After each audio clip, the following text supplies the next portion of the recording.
Dumela, Sawabona, Sakpase, Namaste, Upshin, Dubra Ota, Assalamu alaikum, Hotep. Let me clear my throat. You are about to witness, whether this is live on the replay, me testing with the sound quality on a broadcast about education, my Ghana journey, but in particular, I guess I'll address education in Ghana, that which I observed on the GSN24Live.com, which is an international radio broadcast network. So you're going to hear my test. You're going to hear my test. Again, this is GSN24 Live, anytime, anywhere. So you literally get to sort of hear behind the scenes. I am literally going to be going live on GSN24 Live, which is Ghana's sports network. It's an international radio station. And so you're going to hear me right now. So if you hang tight, I'm actually going to call in. I'm actually using Skype. For anyone who watches me, literally, this is a dream magnified. It is a dream magnified. So I don't know who's out there. I will not be able to see the comments. Wait, I might be able to. If I go to comments. If you type in a comment, I'll be able to see the comments because it'll be on my personal and my business page. If you can share this out, literally, you will be seeing something not even dreamed of. I'm about to go live. Here we go.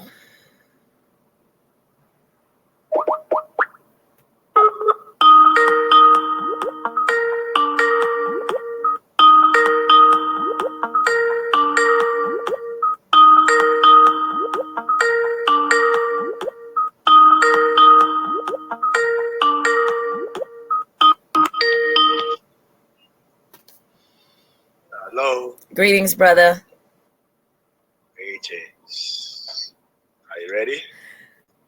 I'm ready as I'm ever going to be. I'm actually simulcasting on my Facebook page. So everything from here on in will be heard on my Facebook page and with your network as well. Okay. So, how many minutes? What are you going to discuss?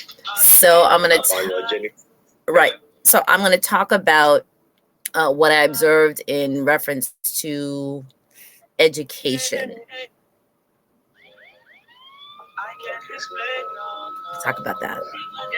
I can talk about that till the cows come home. All I ever needed was a chance to get the team hot. Only thing I fear is a headshot or a screenshot. Breathe me, them breathe me. You know they only call me when they need me. I never go anywhere, they never see me.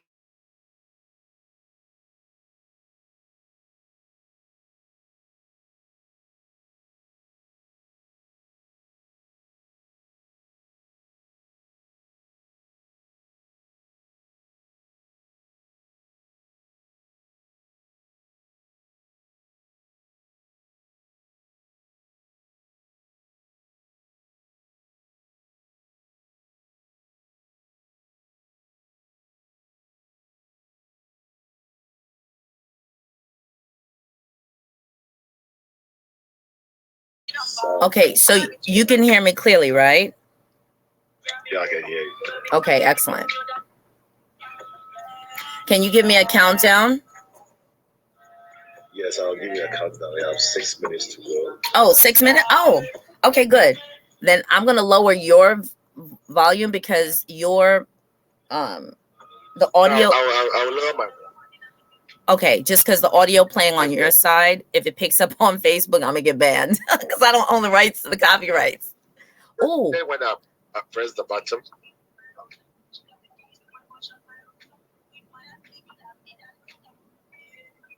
I'll just press it and I'll be off. Okay, so then give me like a 5, 4, 3, 2, 1, and then press the button. Okay, so sounds good. I will leave that. Okay. In the bonus. So 3 minutes. So, 5 minutes to go. Oh, okay, 5 minutes to go. Excellent. Okay, so I'm going to talk to my team. Okay, folks, so those people who are watching, if you have any questions that you want to ask me that I can address in this conversation, please do so. Again, this is going to be a reflection on my trip to Ghana. This is not my first, it's my second trip.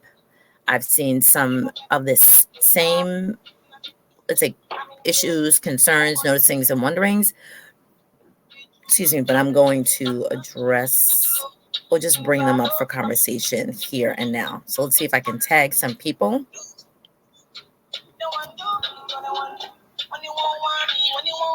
Okay, I gotta lower this volume. When you came to Ghana, you went to Kumasi? I was in Kumasi, Cape Coast, Brenu, Etchemin. Where? Is that how you say it? Brenu Etchemin, AKIYNIMIN, AKY Etchemin. Is it far from Accra? No, it's actually on the coast. It's on the coast of, like we could see Elmina Castle from the coastline. Is it Takoradi, Cape Coast? Yes, Takoradi. There we go. I write that down. Takoradi. Okay. So that's where HSN come from, around the coastal area. In fact, so from Southbourne is from Southbourne. My dad is from the next city from HSN place. That's on the map. Okay. Okay. Takoradi, Brenu. We still got time to go. 4 minutes. Not a problem. Cape Coast. So let me actually ask you, what are the topics that are, I want to say, topics not to discuss? That's what I want to know. What should I not be talking? Not just today. I'm talking about in the future. Like, what are those? Because if this is, so I don't know about, GSN, if this is like public radio, is it, of course, there are political ears everywhere. I'm not the person that deals in serious, deep politics, but I will do observations. But what are things that are just no-nos on your channel? Now, the GSM platform is a platform for sportsmen. So we talk about the politics, critics, everything. Okay. Yeah, but it's meant for sportsmen. But if you have anything to talk about social politics, when you are visiting to Ghana, you have a right to say anything. Ours is a serious platform. We hit the back of the government because when it's not good, we won't do diplomatic talks. We just tell us the way it is. Okay. Because in our sports over here, there's a lot of cover up. So we decided to come out as a sportsman. That if something's not going right on the association, I don't need it from the government. I'm not traveling to anywhere. I've been all over the world. I'm comfortable living in my ghetto over here. So I'm not going to be a sycophant to them and tell them nice things they want to hear. I will tell them the way the thing is. So we decided to form this platform that we fire them. And we don't need anything from the government. I don't need anything. I don't need subsidize anything from anybody. I'm okay with my life. So I tell them the way it is. So there's a platform that we form, and if they hear we are going to, like, if the sportsmen are coming on, it's only for sportsmen, not journalists, because we have our technicalities. It's only sportsmen can tell us what to go on the field or the track or this thing anywhere, where we have a lot of our sports games and things. And but in terms of journalism, there are certain things you come and speak English where you are not speaking technical. Right. There's more technical things that we've been saying over here, but it's deep.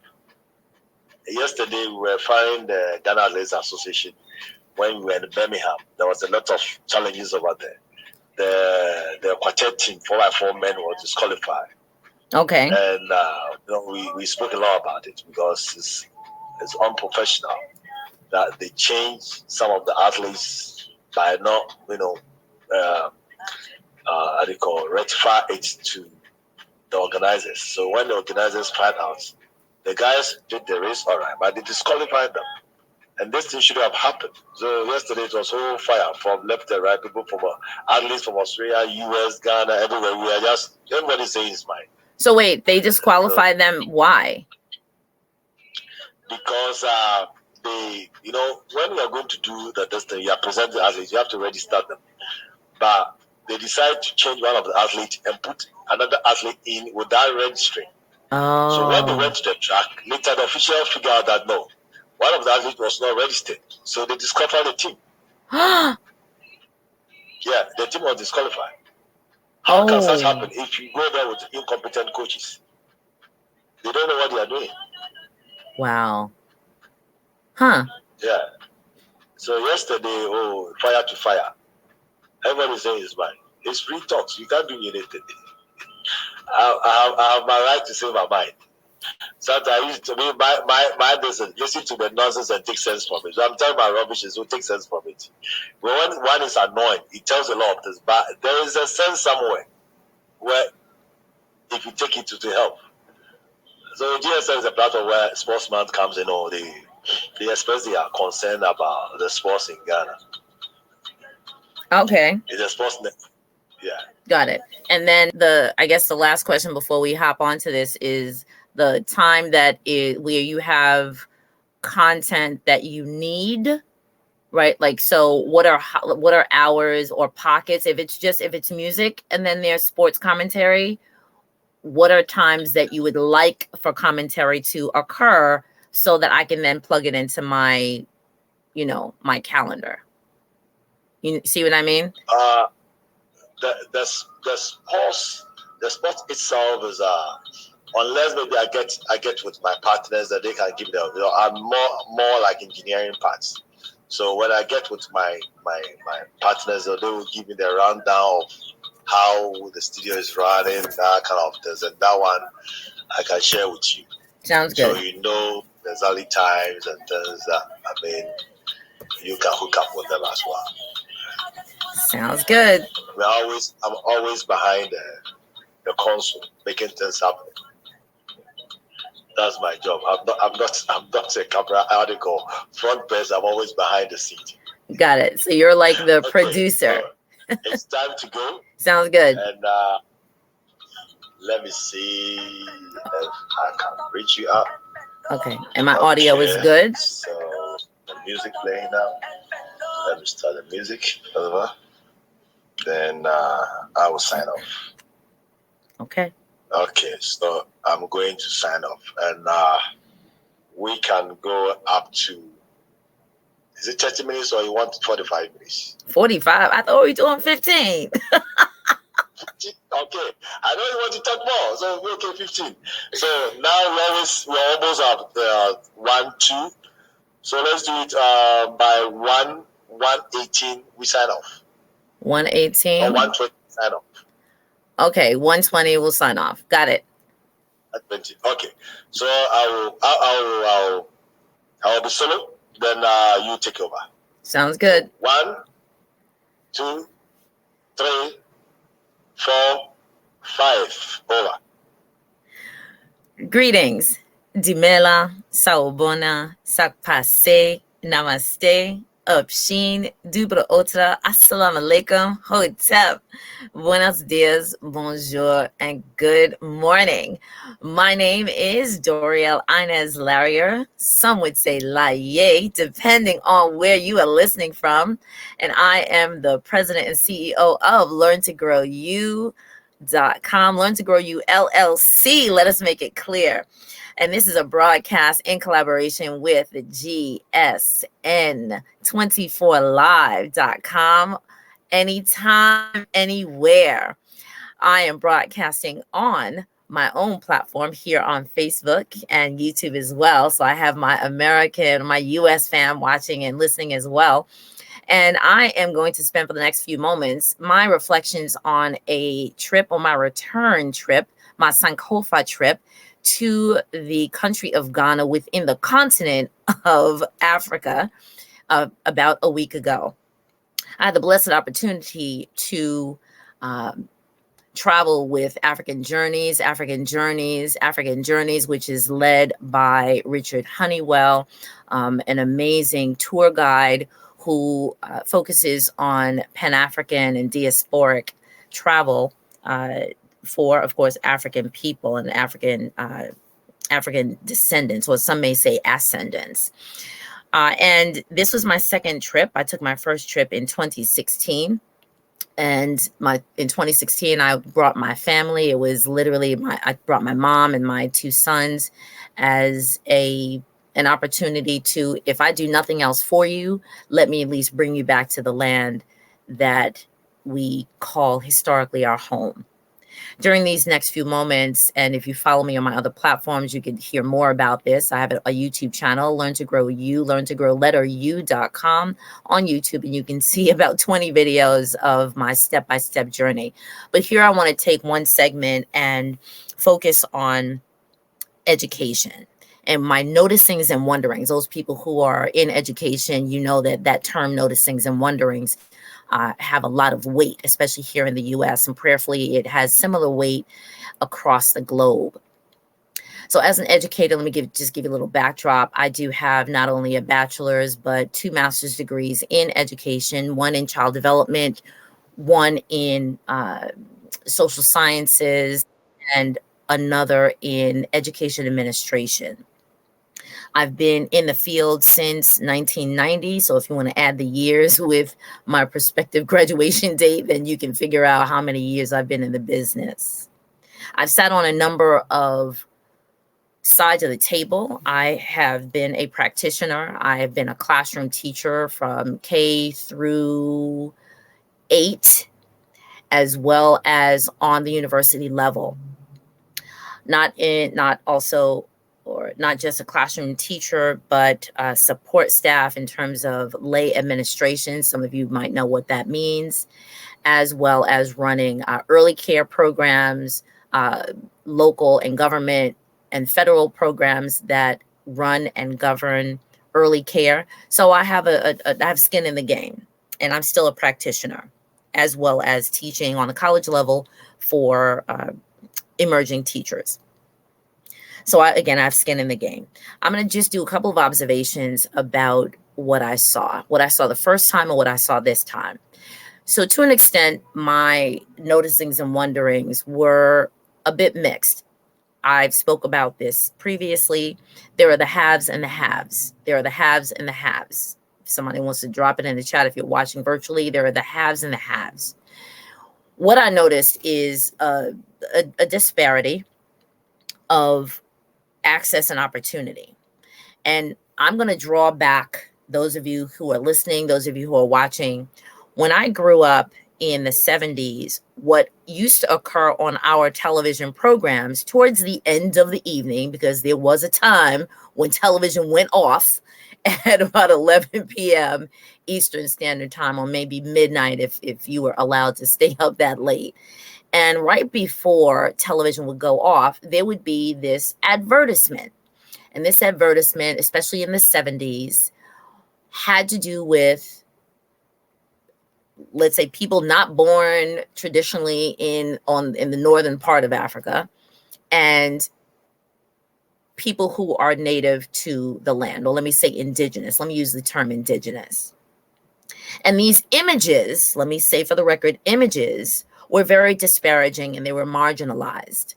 And they were of, and I'll say it publicly, let's say an older white male. I never saw white females. An older white male with a young child, for the most part, like unclothed, and the child was sitting on their lap. And it was like this disparaging marketing tool of, as it is commonly purported, flies in the eyes, swollen belly, child, like not even their eyes, open, starving and what have you. And these images set a precedent for, and I'll say people Black Americans, who that was their only connection to what we now lovingly say as the motherland. And frankly, who wants to connect, B, identify, C, try to reach out to help. So these images were laden with additional commentary of these uh, communities. They need our help. They can't live without us. But who is the us? At the time in the 70s, I was still in elementary school. And so, of course, it formulated a, a perspective of, oh my goodness, is that supposed to be connected to me? Well, if I'm connected to that, then is that my status in life as well? So moving forward, when I started to ask questions of, is he the only person that goes to help you, to help quote unquote those people? Because of course in your family and in your community, there was very little connection of that is us. This is us. We are they are us.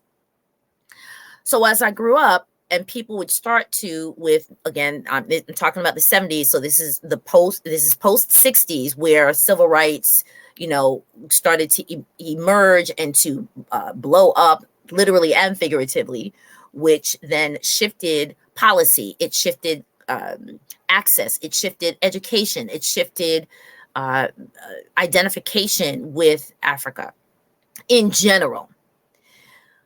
As we move to me, can I do something about it? Can I participate? Can I help? Those people in my microsystem were abhorrent to it. We're not going there. That's not us.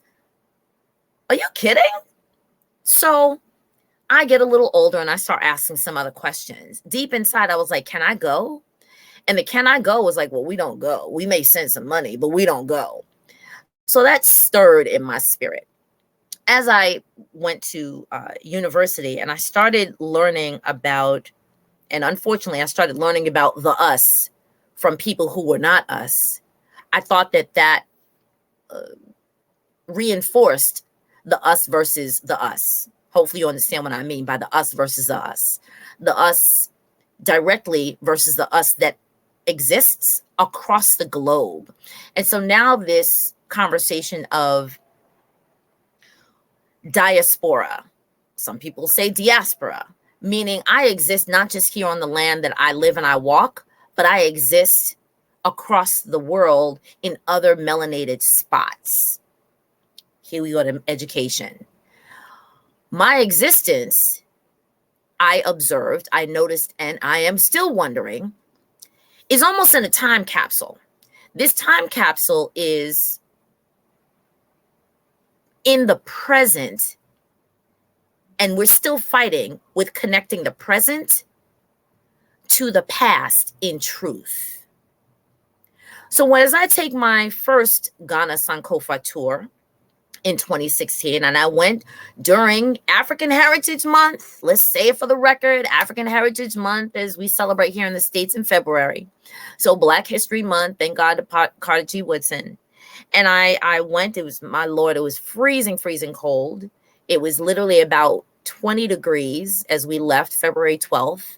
We arrived February 13th, and it was about 85 degrees in the middle of February. But the thing that stuck with me was we focused on education. At least my eyes focused on education. We went to see a preschool, a government-sponsored preschool, and I'm saying that specifically, a government-sponsored preschool. We observed while touring both the Elmina and Cape Coast Castle education groups, or like we would call them school trips, while we were at both, and I'm not going to say castle, I'm going to say dungeon. So we observed school trips to both places. And it popped into my head, what is education like over here? What are the theories that are studied? How are the educators trained? What are the children learning? And who are they learning it for? And what are they learning to do with it? One thing I noticed was very similar illustrations, pictures, books that are used here in the States and I'll just say the States because I have not traveled to other nations outside of the United States that are not diasporic and looked at education and curriculum. Like I have not traveled to Europe. Let me say for the record, I have not traveled to Asia, but I'm always interested as a Black educator to what type of materials and what type of images are being used in school materials and learning materials.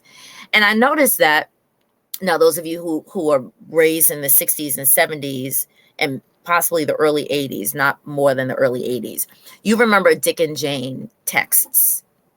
If that is familiar to continental folks, Dick and Jane was a series of these, a little white boy, a little white girl, and I'll use the word traipsing, holding hands because they were siblings, up and down the road and going to class and being with their family and the white picket fence and always having an apple to bring it to the teacher, etc. So if you know that theory, then you can respond. But I actually saw the very similar images when I was in Ghana.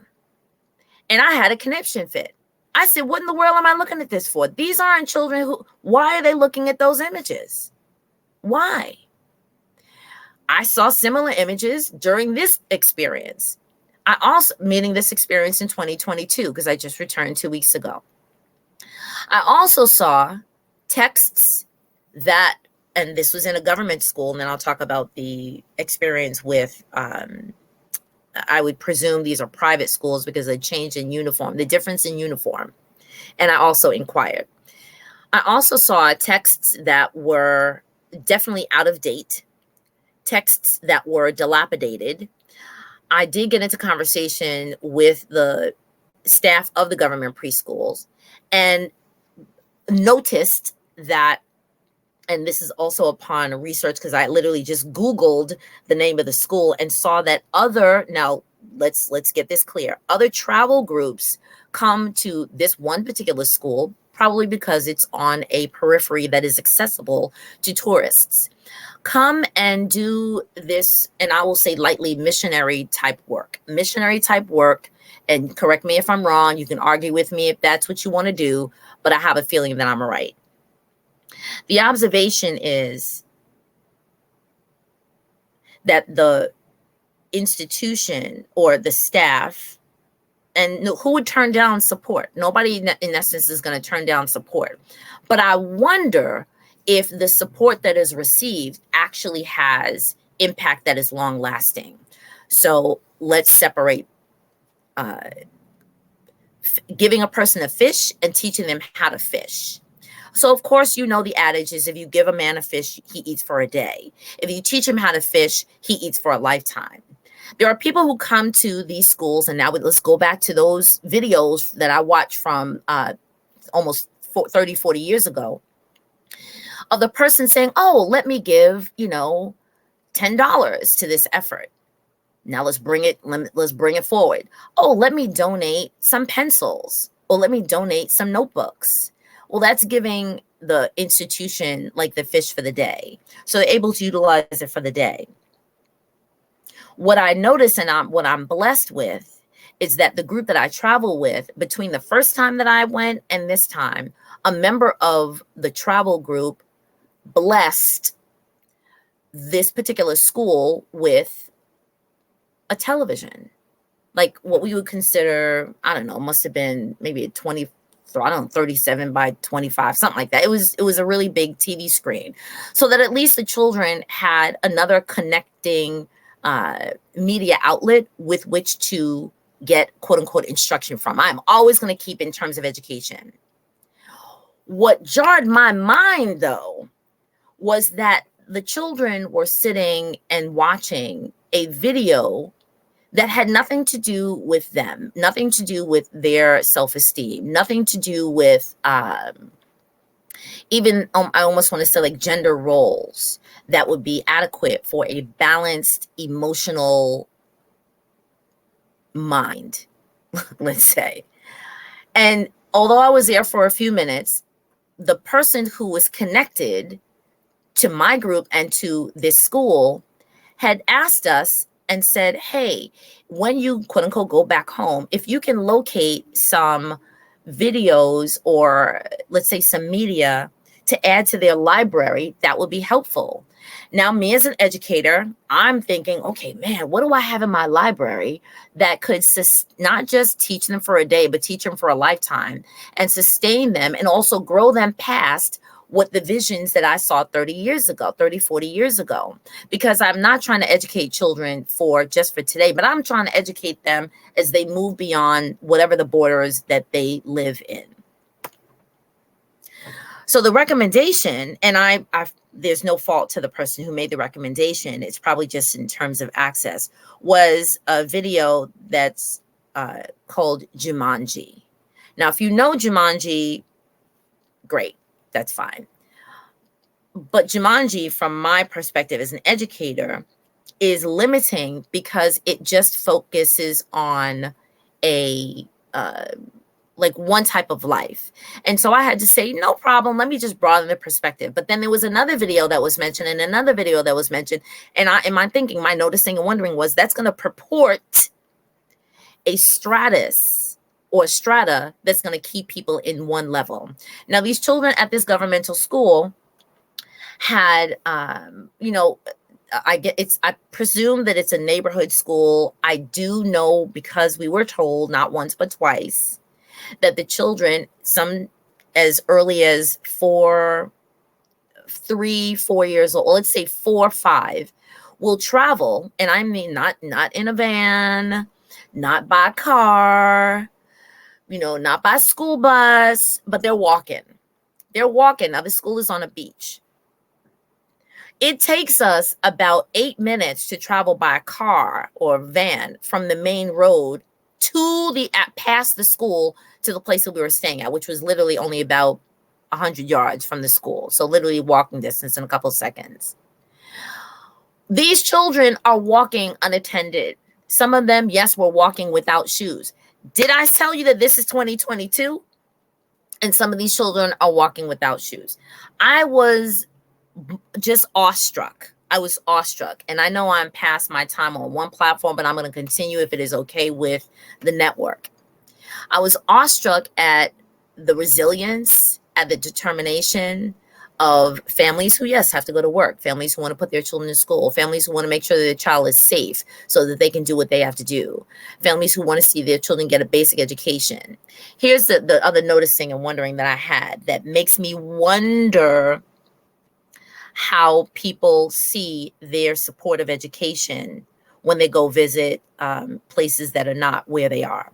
When you give a school pencils, they're using that for the day. When you connect staff with educational opportunities to add on, I'm not going to say better because that's judgmental, but to add on to their instructional foundation, their instructional tools, then you are empowering not just the teacher, the school, but the progress of the children.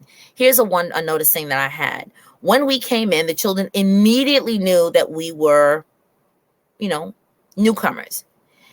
They had been trained, as you would want to train, children who are in any school setting, that there will be visitors. They come to say hi. They may come to be talking to the teachers. They may become talking to the administrators. But these children were in a very, very regimented setup. And I'm going to say setup. They were walked into this particular room with this video screen, again, blessed by one of the travelers from my group, from this tour. And, sitting quietly, what have you, the adults in essence were talking. And then one of the administrators just began to give like a presentation and say, hey, this is who is here. They've come to, just say hi and, to bless you with something. And then this is my wondering. The teacher who is over the children gave this sort of like a 1, 2, 3, we're going to sing. And the children stood up and they sung some songs, like welcome songs, if you know early childhood world, some welcome songs in English. And initially I was like, oh, this is cute. And then, wait a minute, who are you doing this for? like, are you doing this for me because I'm a guest? I definitely know that it's part of your, let's say, your training, because it's early childhood and there are just some social songs that you learn.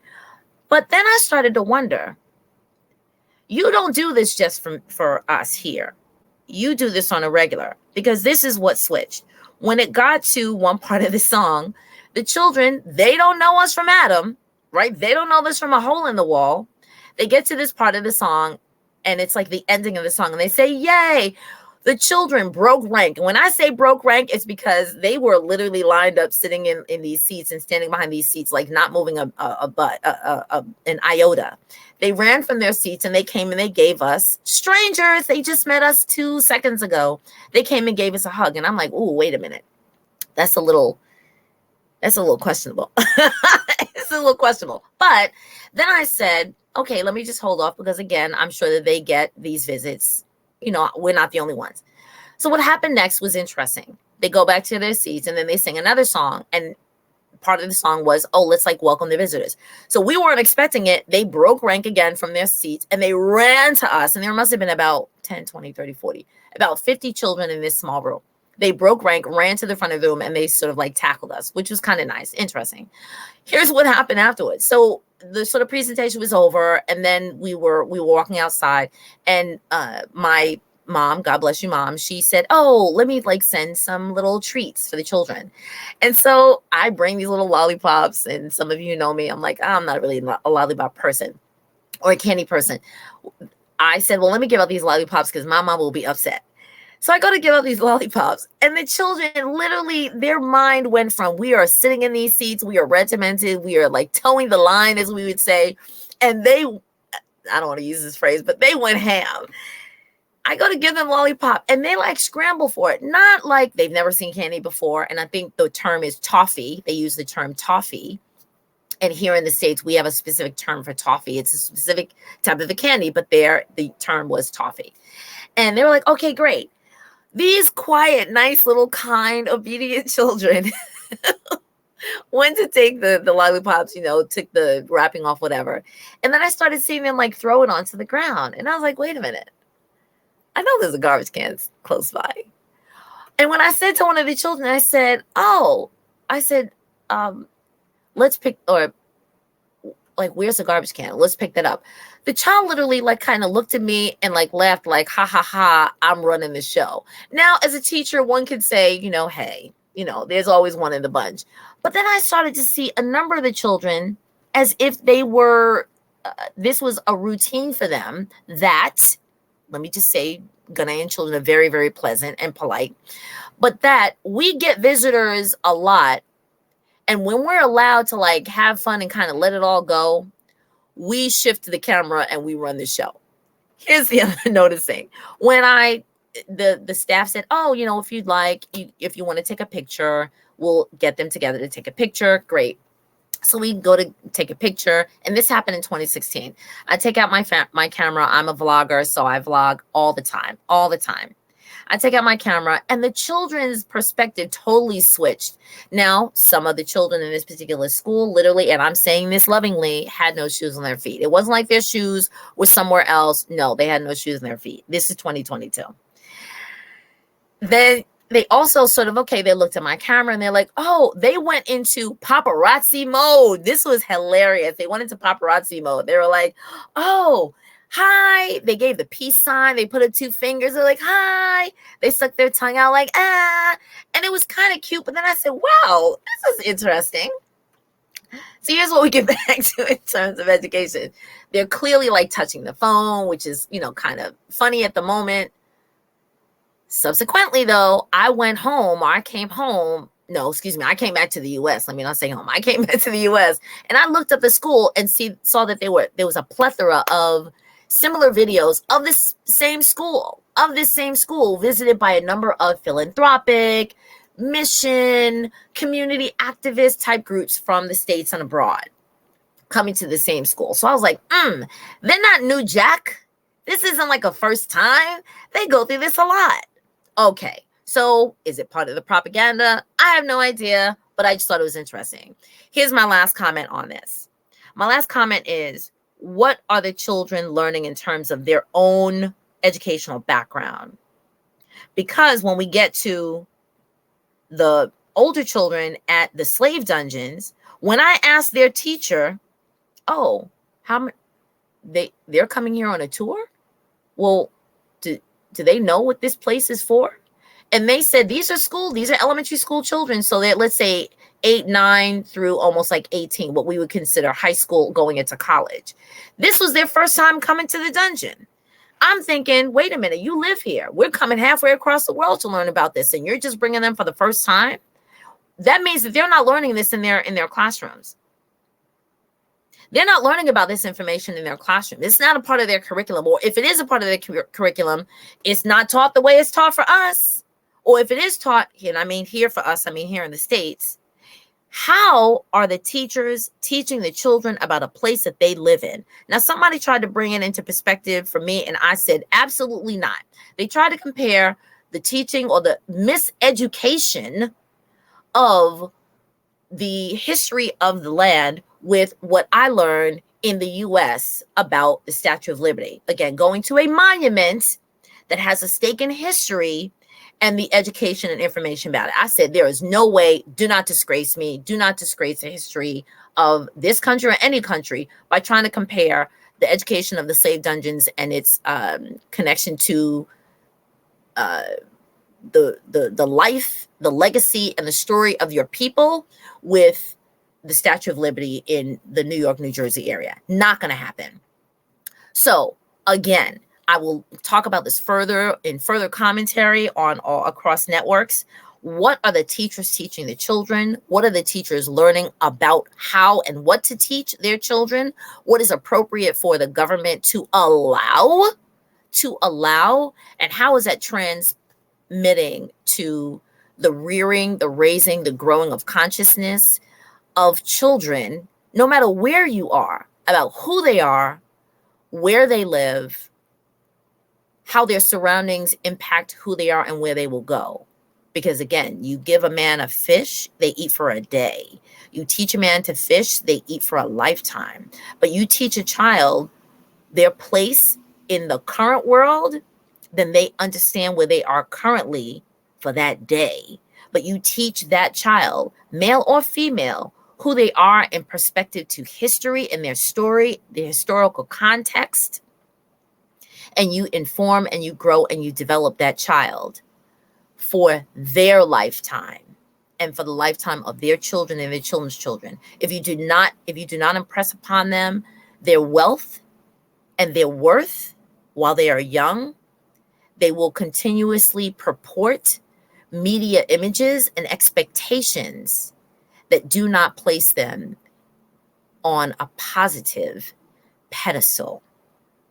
This is my commentary for today. My name is Doriel Anez Larrier of Larrier's Education and Resource Network. Learn to grow, letter U, where I plant seeds to help you grow. I am very thankful and blessed and honored to have been able to broadcast today on GSN24Live, anytime, anywhere. That's Ghana Sports Network. 24 Live, anytime, anywhere. Peace and blessings. And I will see you on the next broadcast. If you like this commentary, please drop a comment. Let the station owners know. If you want to hear anything different, please let the station owners know. And I will be back prayerfully, especially on my platforms at Learn to Grow You at Facebook and YouTube. Learn to Grow You, Learn to Grow, letter U. My name is Doriel Anez Larrier. Peace and blessings, and I'll see you on the next time.